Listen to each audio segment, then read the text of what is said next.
어제 대정부 질문에서는 이런 장면도 있었습니다. 이종석 국방부 장관에 대한 내용인데요. 먼저 영상으로 만나보시죠. 오늘 비공개 최고회의에서는요. 이종석 국방부 장관 관련해서 당장 해임을 할 것을 건의를 하고요. 그리고 당장 해임하지 않을 경우에 더불어민주당은 탄핵 절차에 들어갈 것입니다. 대통령은 민주주의 파괴, 민생 파괴, 그리고 한반도 평화 파괴 행위에 대해서 국민에게 사죄하고 지금까지 해온 국정 방향을 전면 전환해야 합니다. 그리고 총리를 포함한 내각이 총사퇴하고 이 사태에 책임을 지면서 새로운 방향을 모색해야 합니다. 우리 당이 어제 해병대 최상병 순직 은폐 의혹에 대한 진상규명과 책임자 처벌을 위한 특검법을 발의했습니다. 특검을 통해서 최상병 순직의 진실을 규명하고 수사 외압의 실체가 어디인지 그리고 누구인지 반드시 가려내야겠습니다. 오늘 의원총회에서는 당론 채택 절차를 밟겠습니다. 어제 경찰이 압수수색을 시작하며 본격적인 수사에 들어간 만큼 수사 결과를 지켜보면 될 것을 시작도 하기 전에 해임과 탄핵을 운운하는 행태는 또다시 국정을 발목 잡겠다는 구태일 뿐입니다. 네, 민주당에서는 지금 이종섭 장관에 대한 즉각적인 해임을 요구하고 받아들여지지 않으면 탄핵소추안까지 발의하겠다 이렇게까지 얘기를 했어요. 네, 뭐 탄핵이라는 단어를 너무 자주 쓰시니까 예. 탄핵 중독이란 말 나오지 않겠습니까? 탄핵의 요건은 대단히 엄격합니다. 헌법 법률을 위배한 경우에 돼야 되는 거니까 굳이 야당에서 이종섭 장관에 대해서 뭔가 책임을 묻고 싶으면 해임 건의를 하시면 됩니다. 국회 절대 다수 갖고 계시니까 그런 방법을 쓰시는 것이 훨씬 국민들께 설득력이 있는 것이지 자꾸 탄핵 얘기하면 그 자체로 그 단어 때문에 본 뜻이 전달되지 않는다. 저는 그렇게 봅니다. 지금 국방부가 이제 최상병 문제와 이 홍범도 장군 흉상 문제로 상당히 좀 공궁에 처해 있다 이런 얘기들이 좀 시중에 도는 모양이에요. 실제로 그 두 이슈, 두 사건이 지금 여권에 불리하게 작용하고 있나요? 아니면 나름의 설득력을 갖고 지지층을 결집시키는 쪽으로 가고 있나요? 그러니까 물론 이슈 자체는 여권으로서 그렇게 아주 불리한 이슈는 아닌데 예. 이슈보다는 이슈를 다루는 태도에서 사실은 정치적인 승패가 갈리거든요. 근데 국방부가 홍범도 장군의 흉상 이전이라든가 이런 모든 것들이 저는 명분과 당위가 있다 하더라도 너무 투박하고 거칠어요. 세련되지 못했어요.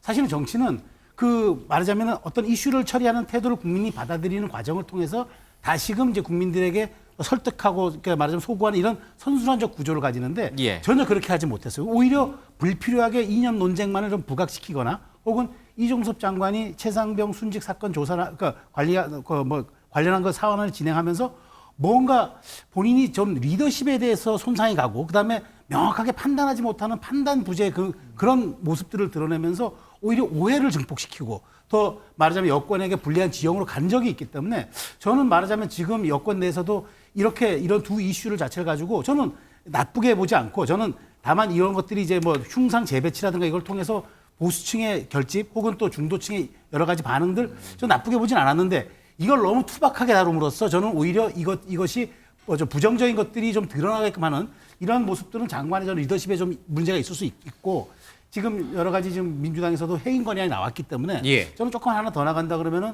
만일 여기에서 여권이 어떻게 판단하느냐에 따라서 이게 수용된다면은 이재명 대표가 단식에서 조금 빠져나오는 출구 전략 이런 것들도 한번 고민하는 그런 지점이 될 수 있어가지고 저는 탄핵보다는 오히려 해임 건의안 쪽에 무게를 두면서 이종섭 장관의 문제가 좀 진행되지 않을까 저는 그렇게 전망합니다.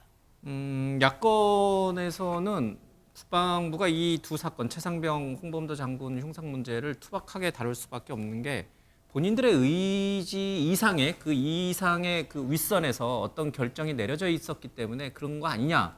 그러니까 국방부로서 할 수 있는 방법, 세련되게 다룰 수 있는 방법 자체가 없었다는 거예요. 야권의 주장. 저는 뭐 그렇게 생각하잖아요. 민주당 그러니까 야권 입장에서는 그렇게 주장하고 싶겠죠. 더 높은 윗선이 결정했기 때문에 국방부는 아무런 역할을 하지 못했다고 생각하지만 실제 그렇지 않습니다. 여권이 어떤 국정 방향을 정할 때 이슈들을 정하고 국정 과제를 정하고 그것을 집행하는 거는 집행부 그러니까 국무위원들이에요. 근데 예. 이런 것들을 세련되게 하는 것들은 문화적 방식도 있을 수 있고 그다음에 여러 가지 국민적인 공감대와 여론을 형성한다면 할 수도 있는데 예. 전 너무 이렇게 하나하나가 좀 직설적이고 너무 투박하게 좀 정리가 됐다. 이런 점들은 조금 아쉬운 대목입니다. 네, 이 장관 관련해서 박주민 더불어민주당 의원과 국회 대정부 질문에서 나눴던 이야기도 많이 회자가 되는 것 같아요. 어떻게 보셨어요? 그러니까 사실은 이제 국민들이 국방부 장관에 대한 신뢰, 군에 대한 신뢰를 이 두 사건을 통해서 굉장히 잃어버렸어요.